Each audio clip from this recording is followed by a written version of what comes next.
हम्म, recording हाँ बेटा। Sir, एक मिनट। कर रही सर। सर वाला कैसे किया था सर हमने क्वेश्चन ये वाला इंटीग्रेट? हम्म। सर हुआ नहीं था कोई। कोई बात नहीं बेटा, हम लोग है ना करेंगे इसको। तो हमने इसमें पूछा तो था ये वाला मेरे को करने का टाइम मिला नहीं था सर, थोड़ा सा। हम्म, इसमें तभी वर्क मिला सर, एक minute. Done and work done by normal दोनों निकालना था। वेलोसिटी ऑफ ट्रक जो है वो हमारा कितनी है, 2 मीटर पर सेकेंड। और यस सर। टाइम पीरियड जो है 1 सेकेंड है। ब्लॉक 1 kg का है, ठीक है ना।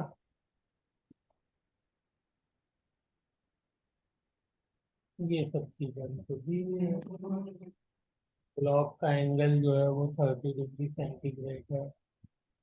ब्लॉक रेस्ट पे है। तो वर्क डन बाय फ्रिक्शन बेटा क्या हो जाएगा, फॉर्मूला।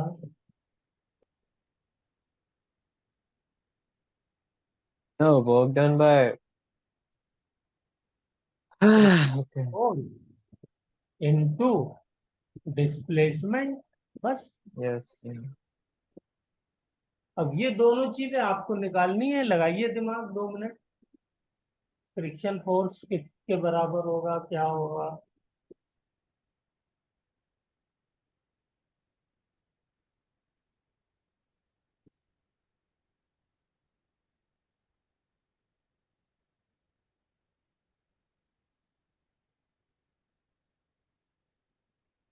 सर फ्रिक्शन कहाँ पर है सर? मतलब वेज पे है, मतलब वेज पे तो है ही, और उस पे भी एक ऐसा ट्रक पे और वेज के बीच में। नहीं बेटा, सिर्फ ब्लॉक और उसकी हमें बात ही नहीं करनी है, हमें तो सिर्फ इसकी बात करनी है। ओके सर, ठीक है सर। तो ब्लॉक फिर और इस पे हो जाएगा एम, एक मिनट सर। इसमें हो जाएगा M G sine theta component, friction जो एक विल करेगा। इस केस में नॉर्मल हो जाना चाहिए, नॉर्मल हो जाएगा एम जी कॉस थीटा, है ना? यस। तो अगर normal M G cos theta हो गया तो फिर न्यू इंटू एन, तो mu into M G cos theta. Mu तो दिया नहीं है। Yes sir. तो उसका फॉर्मूले किस में लेना? बिल्कुल ऐसे ही क्वेश्चन तो ये वाला किया था। इसमें सोचिए फ्रिक्शन कैसे निकाला था हमने। Sir M G sine theta लिया था तो फिर।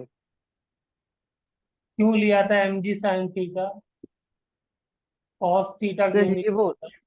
जब हम स्प्लिट करेंगे कंपोनेंट्स को तो फिर साइन थीटा आएगा ना सर।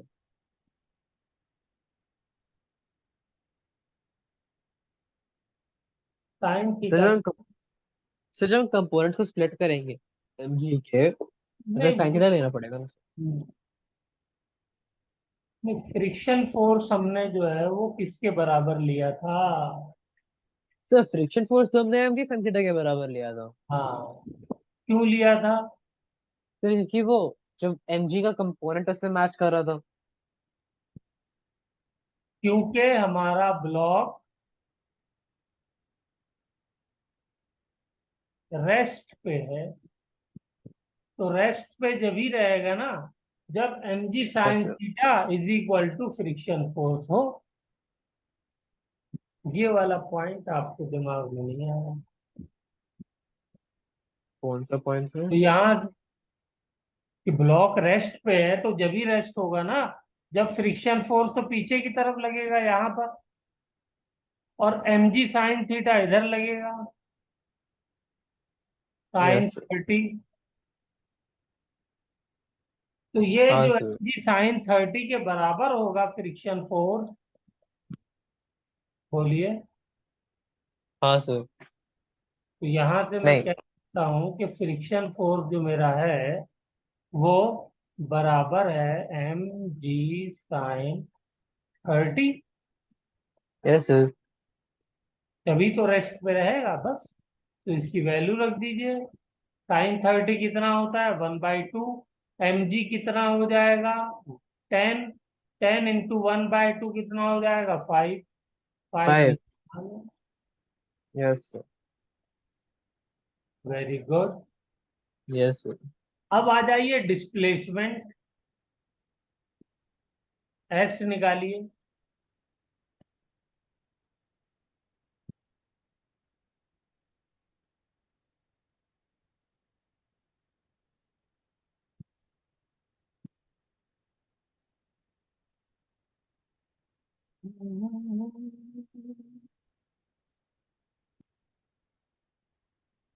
Yes sir. एक्सेलरेशन कितनी है सर? एक्सेलरेशन है ही नहीं। नहीं है। फिर यूटी हो गया। कहाँ है, वेलोसिटी दी हुई है खाली 2 मीटर पर सेकेंड, हाँ इसका तो मतलब क्या सर है। 2 मीटर्स हो गया फिर तो। तो इसका मतलब ये हो गया कि कांस्टेंट वेलोसिटी है। कांस्टेंट हाँ सर। वेलोसिटी का मतलब एक्सेलरेशन जीरो हो गया। Yes sir. तो डिस्प्लेसमेंट का ये फॉर्मूला है, ये रहा। टाइम कितना है, हाँ सर। 1 सेकेंड। 1 तो कितना 2 मीटर्स हो गया सर। डिस्प्लेसमेंट हो गया, 2 मीटर हो गया। Yes sir. तो 2 मीटर किधर हुआ, ये सर बताइए। एक क्वेश्चन है सर। हाँ बताओ। वो आपने मास क्या है सर ब्लॉक का? मास 1 kg है ना, इसीलिए तो mg 10 लिया है। अच्छा वो केजी है, मेरे को वो 11 लग रहा था। अच्छा। अच्छा अच्छा, इसको दोबारा लिख देता हूँ। हाँ वो kg। तो आसान ही हो गया। हम्म। यस। जब भी तो 5 × 2 हो गया सर। बेटा, ये 10 हो हाँ गया, ये × 1/2 हो गया, तभी तो 5 आएगा ना। Yes sir.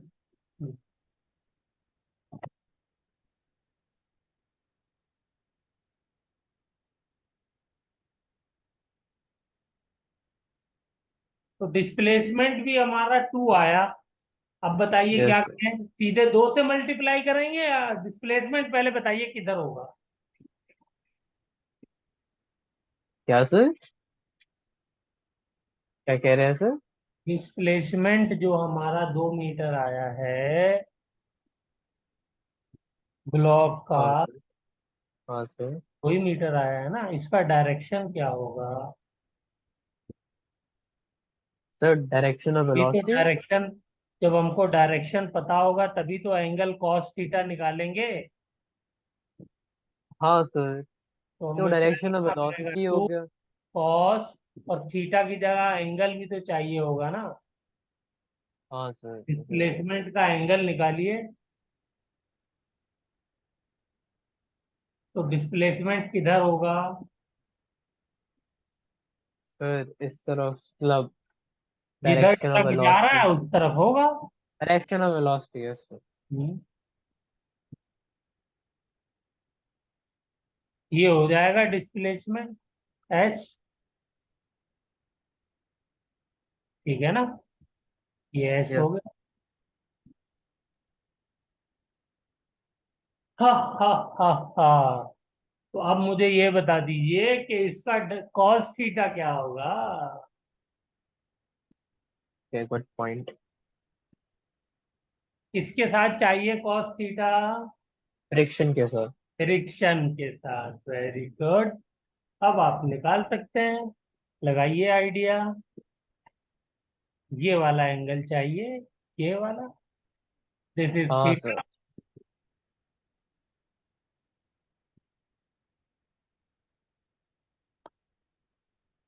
आसान है, इतना मुश्किल नहीं है, हाँ सर देखिए। आसान है सर। सर इसका हाँ, होगा आंसर 150। यस, अरे वाह, वेरी गुड। ये वाला एंगल कितना हो गया, 30। यस। अगर मैं लाइन को एक्सटेंड कर दूं तो ये 30 हो गया, तो ये कितना बचा, 180 - 30। बोलिए, any yes problem, any problem, no problem. No problem. तो बस आंसर आ गया। यस क्या आ गया जल्दी से बता दीजिए।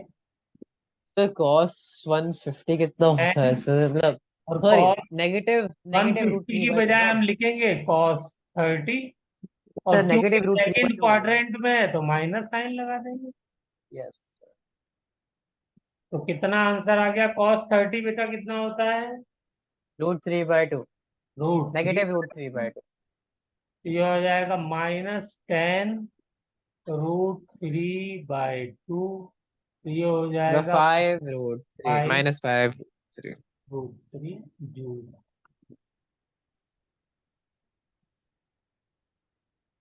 चलिए, very good, very very good. हम्म।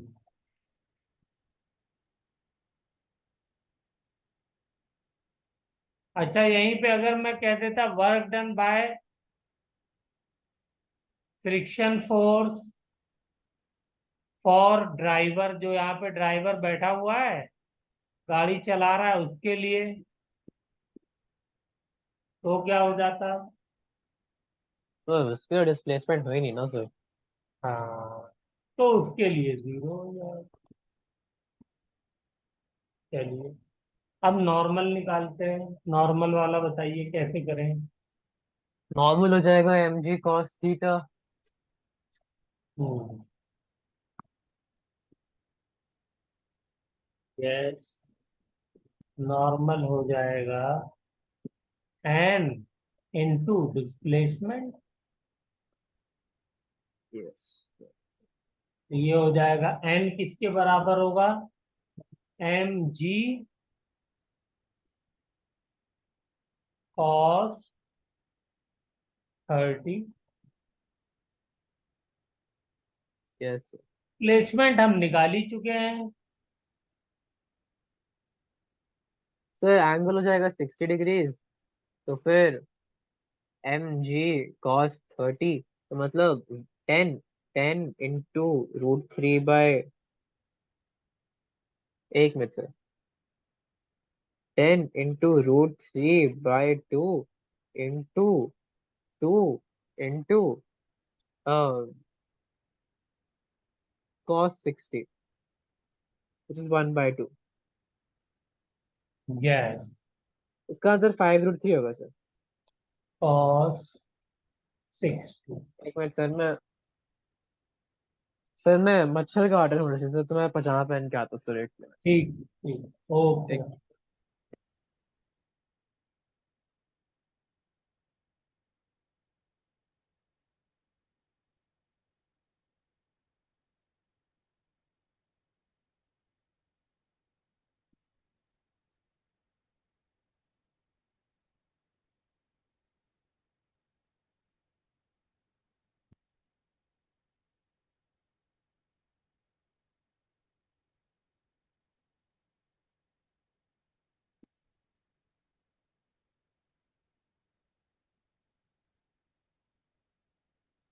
Yes sir. इसका भी आंसर क्या आया? 5√3। ये पॉजिटिव 5√3 होगा ये तो फिर।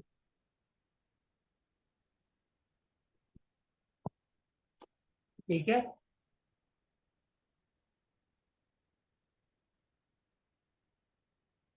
चलिए, वेरी गुड।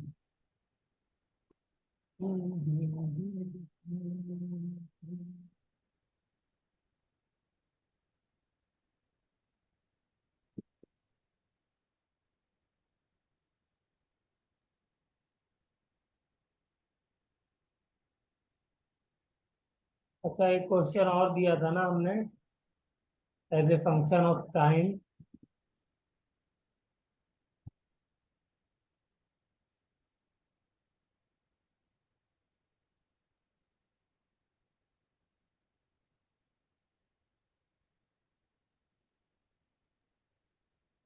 ये वाला यस।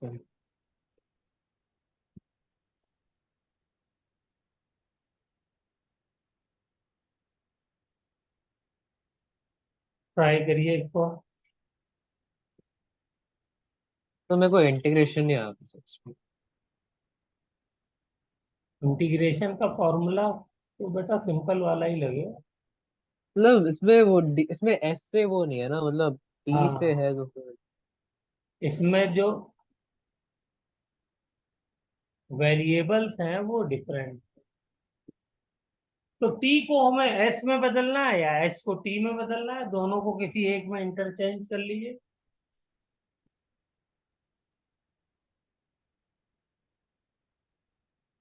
तो देखिए, इसको चेंज करते हैं।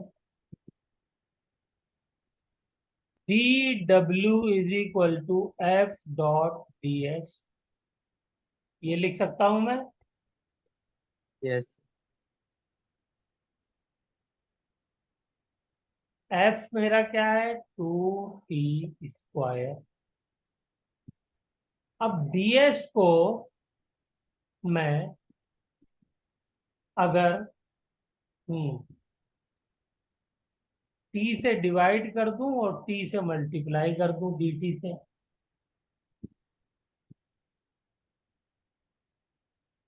बोलो बेटा, तो क्या हो जाएगा ये।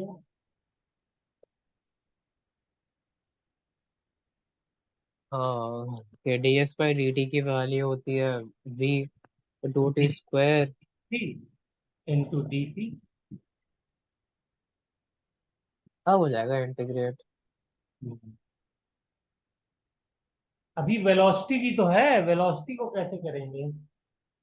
वो तो कौन सा वेलोसिटी। वेलोसिटी भी तो टाइम का फंक्शन है। हाँ सर। तो वेलोसिटी तो आप निकाल सकते हैं टाइम का फंक्शन यहाँ से। कैसे निकालेंगे। Force is equal to 2t square. तो यस सर। यहाँ पे मैं कह सकता हूँ A is equal to 2t square by M. Yes तो यहाँ से मैं कह सकता हूँ this is D V upon D T. Yes sir. तो यहाँ से मैं क्या निकाल सकता हूँ, यहाँ से मैं D V is equal to 2t square by M D T. बोलिए, हाँ सर। कितने टाइम के लिए मुझे वर्क डन निकालना है, टी टाइम के लिए। तो जीरो से लेके टी तक इंटीग्रेट करूंगा, तो उसमें वेलोसिटी कितनी चेंज आएगी, वेलोसिटी जीरो से वी चेंज आ गई। Yes sir. तो ये आप इंटीग्रेट करेंगे तो क्या आ जाएगा, v is equal to 2t की पावर 3, एक पावर बढ़ थ्री जाती है, अपॉन थ्री। 3/3 नीचे वाली लिमिट जीरो है। मैं लिमिट रखूं चाहे ना रखूं एक ही बात है, टी रखेंगे तो यही वैल्यू आएगी, जीरो रखेंगे तो ये खत्म हो जाएगी, इसलिए मैंने वैल्यू रखी नहीं थी। बोलिए। यस। यस। मैं बेटा आपके साथ थोड़ा शॉर्ट में खेलता हूँ, अगर आपको कहीं पे कंफ्यूजन हुआ करे तो पूछ लिया करिए। नहीं सर, ऐसा ऐसा कुछ नहीं है। हर स्टेप बताने की बजाय सोचता हूँ इतना तो आप, क्योंकि हाँ सर, समझ। तो ये हो गया वेलोसिटी। तो अब आसान है, अब तो हो जाएगा। अब तो हाँ सर। वेलोसिटी निकल गई ना as a function of time, तो वेलोसिटी की यस जगह सर। ये यस सर। लीजिए और जल्दी से डी डब्ल्यू निकालिए। Oh, okay. वेलोस डी डब्ल्यू फिर हो जाएगा 2t square. Sir 2t square होगा ना सर। हाँ इस पर 2t square 2t cube upon three है।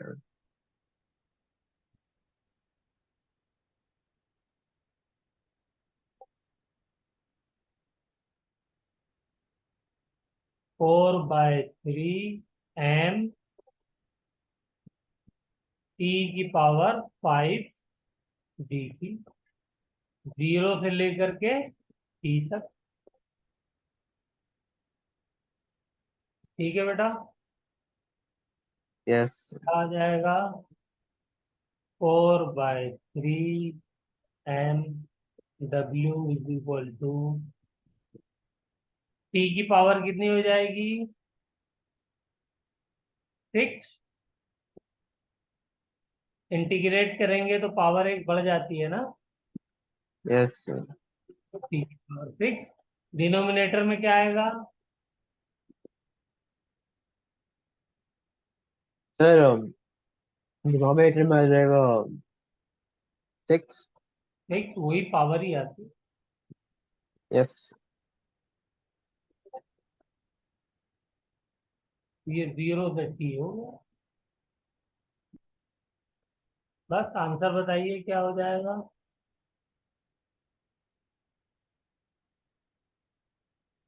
ये कैंसिल हो जाएगा। 6 से 4, हाँ सर।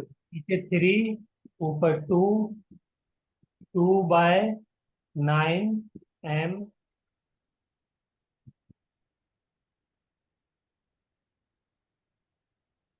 और ऊपर टी की पावर 6। यस। ये वर्क डन हो गया।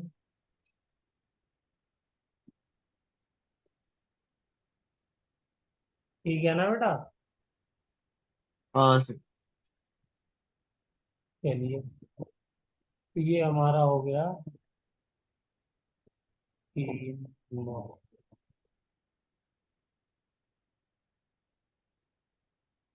दूसरा क्वेश्चन।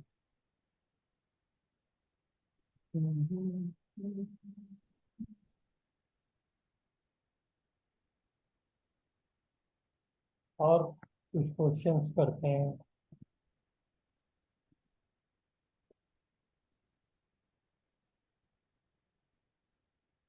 फाइंड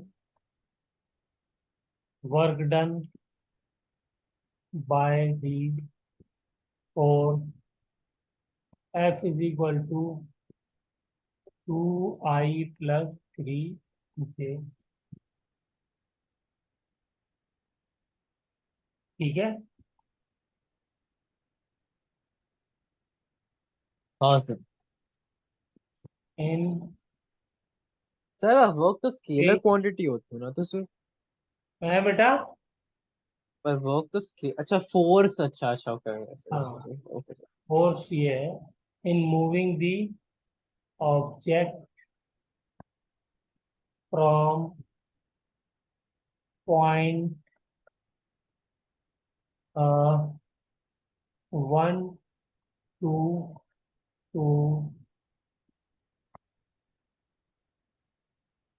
3, 4।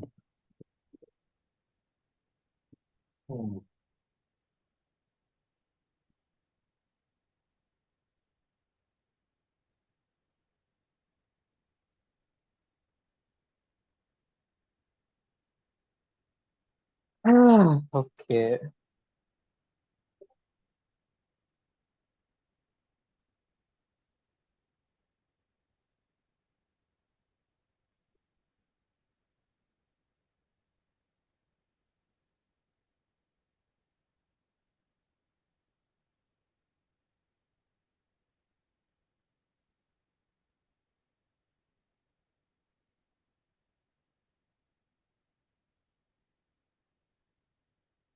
अच्छा 10 है क्या सर? वर्क डन निकालना है बेटा। एक फोर्स है, किसी ऑब्जेक्ट पे 10 है लगा सर। है, 10 पॉइंट है ए क्या पे सर? था और यहाँ पे पहुंच गया। वर्क डन इसका बताना। आंसर 10 है क्या? क्या बेटा? यस सर, इसका आंसर 10 है क्या सर? 10। लेट अस सी। आपने कैसे किया पहले बताइए मुझे। तो पहले डिस्प्लेसमेंट वेक्टर निकाल लिया, फाइनल माइनस इनिशियल करके, फिर उसका डॉट प्रोडक्ट निकाल दिया फोर्स के साथ, तो फिर आंसर आ गया। ये दूसरा तरीका देखिए क्या है इसका, कि इसके अलग अलग कंपोनेंट को इंटीग्रेट कर दीजिए। कैसे? f(x) dx +f(y) dy +f(z) dz। ठीक है ना? और हाँ लिमिट सर। यहाँ पे रख दीजिए x1 से x2 तक। y1 से y2 तक, और y z1 से z2 तक। तो मैं इस वाले मेथड से करता हूँ, तो क्या हो जाएगा, इंटीग्रेशन 2 dx, कहाँ से कहाँ तक, 1 से 3 तक, प्लस यस सर। इंटीग्रेशन, इसका करेंगे 3 सर डी। पर इंटीग्रेशन करना जरूरी है क्या सर? बेटा ये भी मेथड पता होना चाहिए, ठीक है, ये भी यूज होगा। Okay sir. 2 से 4 तक। ओके। Yes sir. और जेड वाला चाहे मत करिए, क्योंकि जेड वाला है ही नहीं पॉइंट, तो वो 0 हो यस। जाएगा। ठीक है, आंसर बताइए क्या हो जाएगा। 2 इंटू एक्स, 1 से 3, yes sir. Plus yes. 3 into Y, 4 से 2। तो क्या वो हो आंसर आ, गया 4 + 6। 2 into 2 plus 3 into 2 is equal to 10।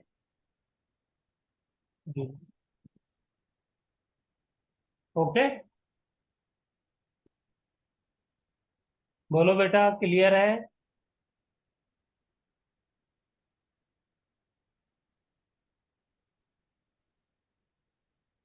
Abhinav, answer यही हाँ आ सर। आपका। हाँ सर, मैंने यही मैंने 10 ही तो कहा था सर। हाँ, मैं एक बार कहा और कंफर्म कर लूं। हाँ सर। चलिए, अब इसी क्वेश्चन में मैं खाली फोर्स को बदल रहा हूं, देखिए फिर कैसे होगा।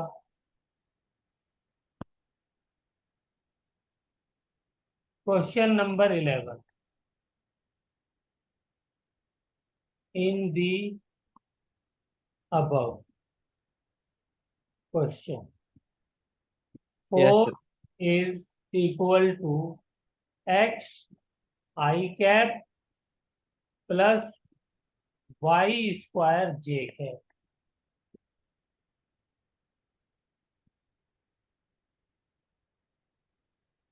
Find work done.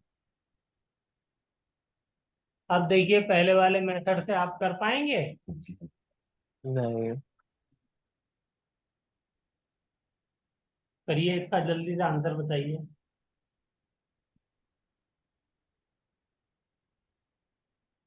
Sir, X अच्छा ओके।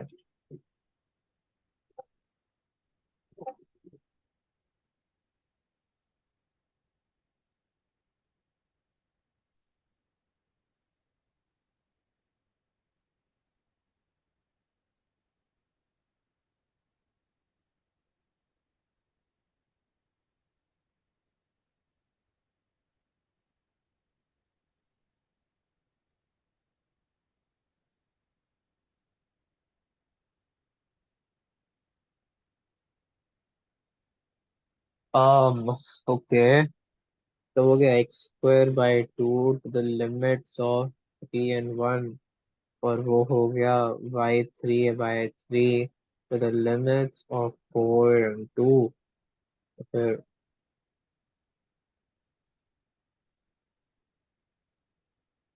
9/2 minus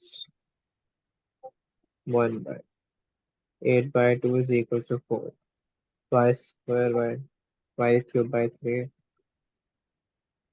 तो मतलब हो गया फिर 4³ 64/3 minus 2³ 8/3।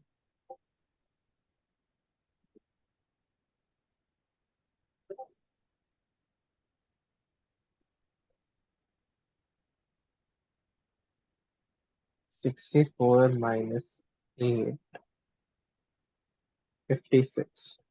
56.38। सर इसका आंसर तो फिर 4 + 18 करके कुछ आ रहा है उसमें।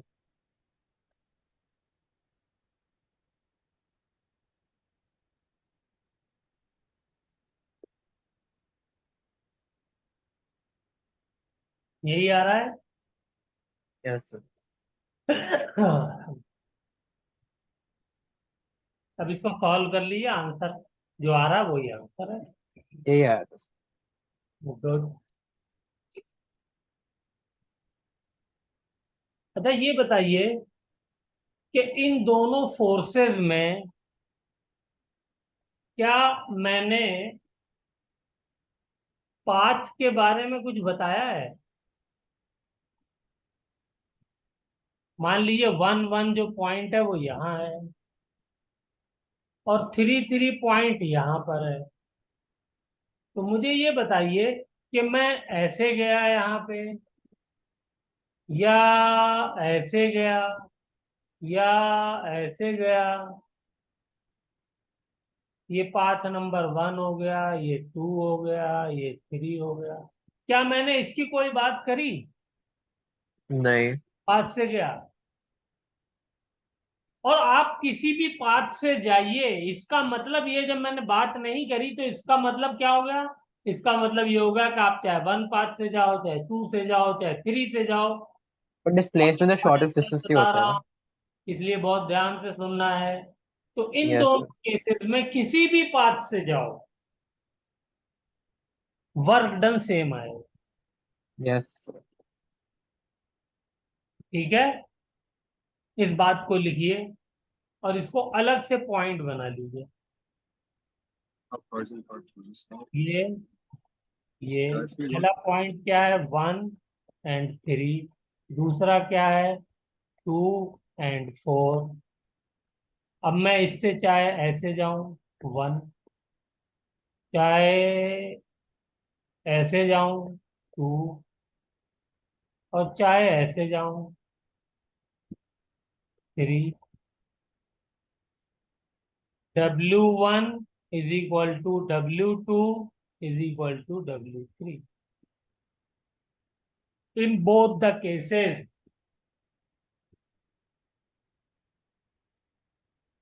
क्या मतलब? कि यहाँ पे वर्क डन सिर्फ और सिर्फ इनिशियल और फाइनल पोजीशन पर डिपेंड कर रहा है। Yes sir. इस बात को लिखिए। लिख इन रहा तीन फोर्सेस, फिर आगे जो स्टेटमेंट बताने वाला हूँ वो बहुत इंपॉर्टेंट है, और अगला हमारा टॉपिक वही है। हूँ। Okay sir. डिबेट कर सकते हैं सर एक बार, मैं श्योर मतलब कंफर्म करना चाहूंगा। In both the cases the work done is same. हो गया। इसकी बजाय कंफर्म करा इंडिपेंडेंट ऑफ पाथ लिख देता हूँ। Independent of path. यस। अब इसके बाद जो इम्पोर्टेंट पॉइंट आ रहा है, वेरी वेरी इंपॉर्टेंट, वो क्या है? The type of forces due to which work done is independent of path are called conservative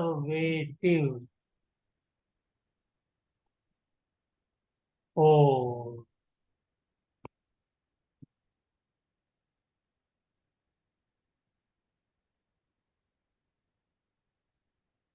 ये इनका सेल्फ नाम क्या है? कंजर्वेटिव। कंजर्वेटिव। एग्जाम्पल में आप लिख सकते हैं gravitational force,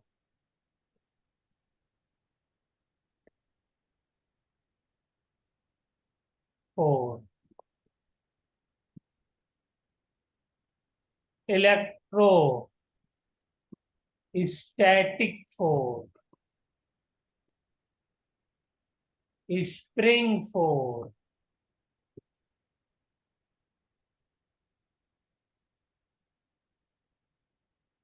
etcetera.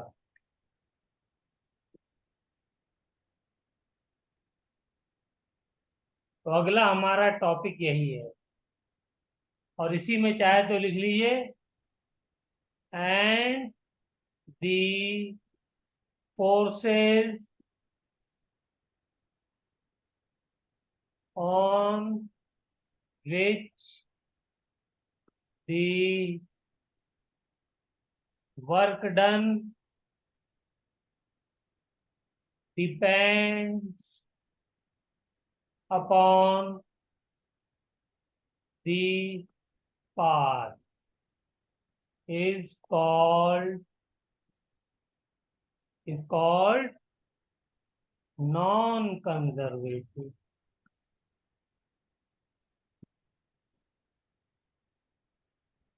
force.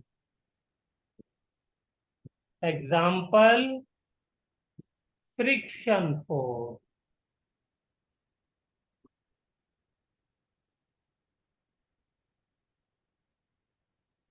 Yes sir.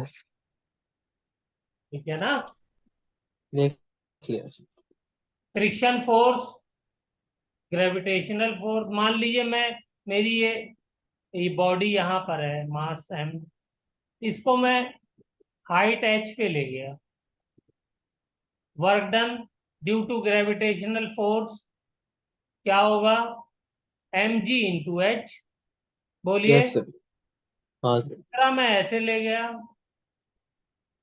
Work done by gravitational force क्या होगा?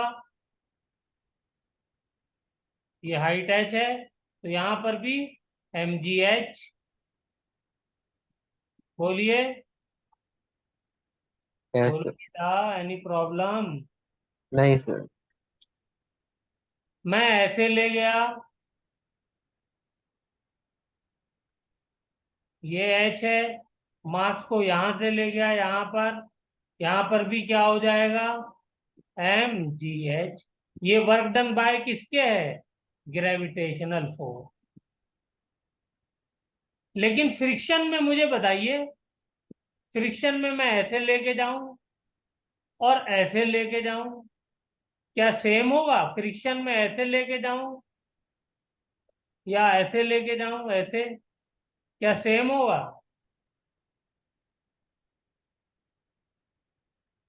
सोचिए, और सोच करके मुझे बताइए, और हम लोग मिलते हैं अगली क्लास में ओके। 1 मिनट के बाद। ठीक है सर।